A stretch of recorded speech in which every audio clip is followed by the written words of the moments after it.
Welcome, deep divers. Today, we're jumping into a really fascinating story, the journey of Priyanka Chopra Jonas. Hmm. And this isn't just, a celebrity profile.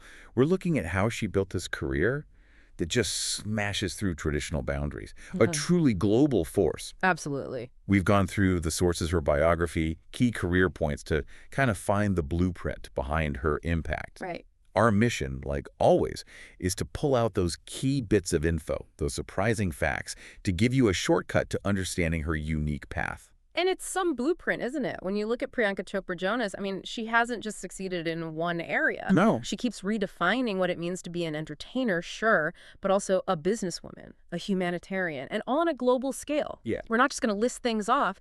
We want to get into the strategic thinking, the adaptability she must have had to navigate all these demanding fields. Okay. Get ready to explore the conscious choices, I think, that really shaped this incredible journey. Okay, let's start at the beginning then. Priyanka Chopra Jonas, born July 18th, 1982, in Jamshedpur, India. Right. Now, her parents, both physicians in the Indian Army.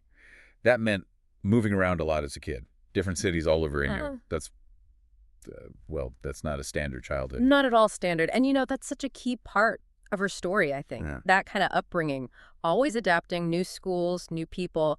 It builds this, deep adaptability. Sure. You'd have to learn fast.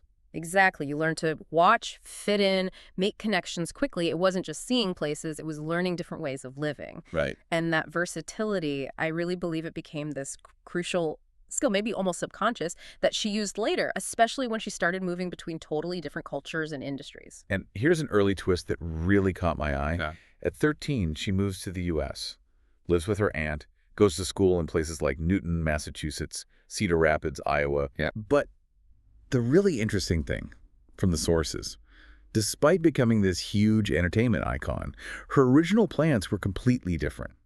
Aeronautical engineering Mm-hmm. or psychiatry. It's pretty striking, isn't it? Yeah. From Army kid to wanting to be a scientist, Yeah. then everything changed. It really is. Wanting to go into fields like aeronautical engineering or psychiatry, I mean, that tells you something about her intellect, her drive, even back then. Definitely. Suggests a mind geared towards, solving problems, understanding complex things, maybe wanting to make a tangible impact in that way. Makes sense. So the massive shift from science aspirations to entertainment, it kind of makes you wonder, right? Yeah, How often do our lives take these turns we just didn't plan? totally. Her story shows that sometimes the biggest journeys are the ones you stumble into, almost, but you use those core skills in a whole new way. Absolutely. Okay, so she's back in India after her time in the U.S. Mm-hmm. And this is when things really take off publicly. Mm-hmm. Year 2000, she's only 18, wins the Femina Miss India World title, which is big. Huge in India. But that was just the start, really. Almost straight away, same year. Dang, Miss World 2000. Exactly. Miss World 2000. That just catapulted her onto the world stage. Winning a national pageant is one thing, but the global title at 18, that's a different league. Oh, totally. And the Miss World title then, especially in 2000, it wasn't just about beauty. It was an instant, international calling card, a massive career boost. Right. Instant recognition. Instant global recognition, yeah. And access, crucially, access. It wasn't a passive thing. It was her strategic way into entertainment. She bypassed years of struggle that most newcomers face. Good point. She absolutely used that spotlight to step right into acting. Yeah. Shows how one big event can just change everything if you're ready to grab it. And grab it she did. Bollywood came calling almost right away. Her debut was in 2003, The Hero, Love Story of a Spy. Okay. But the sources say it was really Anda Oz in 2003 and Mukshi Saikati Kurogi in 2004 that made people sit up and notice her as a real rising star. Right. Established her. But what seems to have set her apart, even early on, was her willingness to take on different kinds of roles, sometimes ones that weren't the typical heroine. Yeah, she wasn't just playing it safe. No. She really cemented her reputation with some critically acclaimed stuff, like I Tries in 2004. She played this seductive antagonist role. Which got great reviews, right? For stepping outside the box. Exactly. And then Faction in 2008. That was a massive turning point. Won her the National Film Award for Best Actress. Huge deal. That's India's equivalent of an Oscar, essentially. So not just a box office hit, but serious critical respect. And the list keeps going, right? Kamin in 09, 7 Kun Mai Off in 11, Barfi in 12, Mary Com in 14, Bajiro Mastani in 15, just impactful performance after impactful performance. And what's really fascinating there isn't just the number of films, it's the consistent choice of roles that showed her range, that challenged people's ideas of her. Right. She wasn't happy with just being commercially successful. She actively looked for complex characters, characters with depth, showed amazing range. Like fashion. Exactly, fashion. That role let her show this whole arc, ambition, downfall, leading to the national award. That wasn't luck. It was a smart move to build credibility as a serious actor. Yeah. Proving she could nail it across genres, which is rare, anywhere. She got known for tackling difficult, sometimes morally gray characters. So from being this Bollywood powerhouse, Yeah. she then makes this huge, groundbreaking leap to Hollywood, breaks massive barriers, becomes the first South Asian woman to headline an American network drama series. Quantico, playing FBI agent Alex Parrish, ran from 2015 to 2018. Such a big moment. But moving between two huge film industries like that, it can't be easy. What kind of hurdles, culturally, professionally, do you think she faced? And did her existing fame help?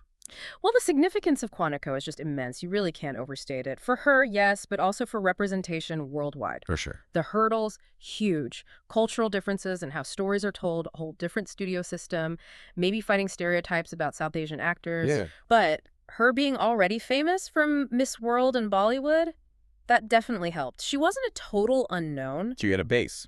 Exactly. She arrived with fans, a proven track record, gave her leverage. Quantico smashed stereotypes. It basically kicked open a door showing the U.S. industry, hey, a South Asian woman can lead a mainstream show and pull in a big audience. Yeah. It wasn't just her success. It changed perceptions, created opportunities for others. And she kept building that Hollywood presence. She was in Baywatch in 2017 with The Rock and Zac Efron. The villain role. Right. Then, isn't Romantic in 2019? And in 2021, The White Tiger.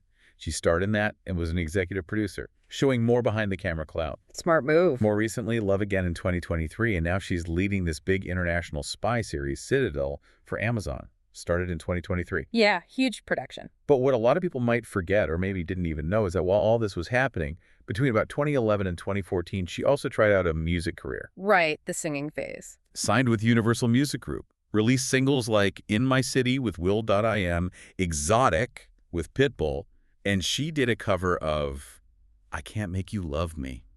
It feels like she was just constantly trying new things, diversifying. It's almost dizzying, isn't it, trying to keep track. And the music career, it often gets kind of lost in the bigger picture. Yeah. It didn't maybe hit the same massive success level as her acting, but I wouldn't call it a failure. It was this fascinating, almost ahead of its time strategic test. How so? Well, back then, not many mainstream actors were actively doing music in the West like that, especially with those big collaborations.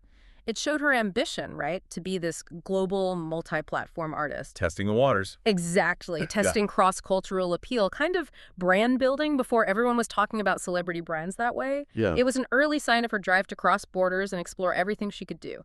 Laid the groundwork, maybe, for later global projects. Interesting take. Okay, so beyond the career, her personal life also gets a lot of attention.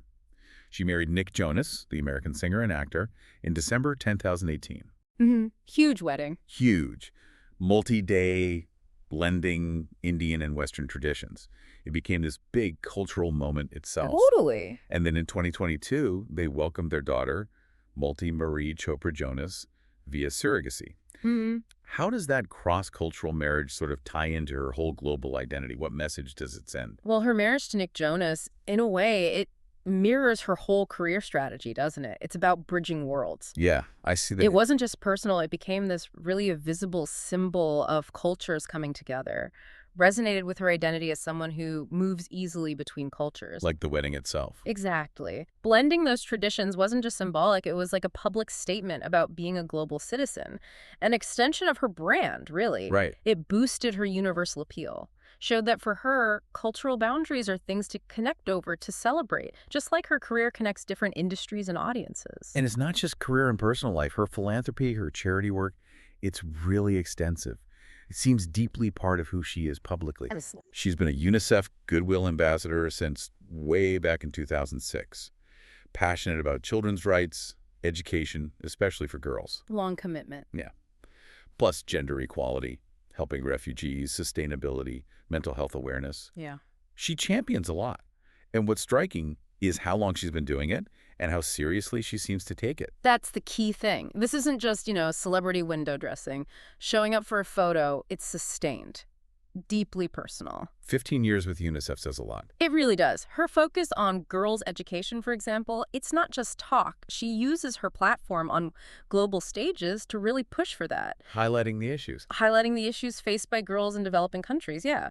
But also pushing for policy changes, for funding that actually makes a difference. That long-term commitment gives her real credibility, shows her influence goes way beyond just movies into actual social change. Definitely. And then there are the entrepreneurial ventures. Equally strategic, it seems. She started her own production company, Purple Pebble Pictures. Focuses on regional Indian cinema, supporting new filmmakers. Which is smart. Fills a niche. Right. She wrote a memoir, Unfinished, in 2021, New York Times bestseller. And beyond that, she invests. Her own hair care line, Anomaly, tech startups, that Indian restaurant in New York, Sona. See? It's not just diversifying, it's building an ecosystem, like you said. Yeah. This really shows her sharp business mind. She's not just the talent, she's building her own empire. Right. Purple Pebble Pictures identified a gap, right? Promoting regional Indian films, giving new talent a shot, that's often overlooked. Shows passion, sure, but also smart business sense. Understanding the market. And the memoir. Smart move again. Control your own story. Connect deeper with your audience. Anomaly Hair Care, perfect brand extension into the wellness market. Sona tapping into the upscale dining scene. They're not random. Not at all random. It's a sophisticated strategy. Build value, multiple income streams, shape industries, way beyond just acting or singing. It really is a masterclass. And the awards, the honors, the list is incredible. It is. We mentioned the National Film Award for Fashion, but also the Padma Shri in 2016. India's fourth highest civilian award. That's huge. Goes beyond just film. Massive honor, yeah. Government recognition. Multiple Filmfare Awards, obviously, big in Bollywood. Internationally, Time Magazine's 100 Most Influential People in 2016. Oh, wow. Forbes' World's 100 Most Powerful Women. Fortune's Most Powerful Women in Business. These aren't just acting awards, are they? No way. Taken together, these awards show someone whose influence goes way beyond entertainment. We're talking global leadership, business power, social impact. Yeah. The Padma Shri, like you said, isn't for one role. It's for her contribution to arts and society. Time 100, Forbes Powerful Women. That's not just fame. It's recognizing her power to inspire, to lead, to make change on screen and off. Right. It confirms her unique role as this cultural bridge builder and a real force in global business, too. So wrapping it all up, what does this mean for her legacy? I mean, clearly she's seen as one of India's biggest global icons. Undeniably. She absolutely smashed barriers in Hollywood, opened doors for other South Asian actors, while still being huge in Bollywood. Her whole career just blends that high glamour with real advocacy. Makes her a powerful voice worldwide. But what else should we take away? I think her legacy, it's not just about her own success, as amazing as that is. It's really about creating those pathways, inspiring a generation, showing what's possible if you embrace all parts of your potential. She's kind of redefined what a global celebrity can be. Not just an entertainer, but a cultural ambassador, a smart entrepreneur, a dedicated humanitarian. She shows that ambition and making an impact, they don't have to be separate things. They can feed each other. What an incredible journey we've just unpacked. From an army kid dreaming of engineering to Miss World, Bollywood megastar, Hollywood pioneer, musician, mother, philanthropist, entrepreneur Priyanka Chopra Jonas hasn't just succeeded. She's completely redefined global icon. Truly has. We hope digging into her strategic thinking and adaptability was as interesting for you as it was for us. Maybe think about which parts of her story stood out most to you, how her strategic pivots might even inspire your own journey. Yeah, her story is just such a powerful example of being adaptable, being resilient, having the courage to keep rewriting your own story, not being boxed in by what people expect or what the industry expects. She didn't just fall into success, she strategically built it piece by piece, always looking ahead. Which leaves us with a final thought for you to chew on. Given how diverse her ventures are and how strategic she is about her career and her advocacy, how might Priyanka Chopra Jonas's unique blueprint shape future global celebrities? Will it encourage them to see themselves as more than just entertainers, as, multifaceted entrepreneurs and changemakers who actively build their own narratives and create lasting impact across lots of different areas? Something to think about, definitely.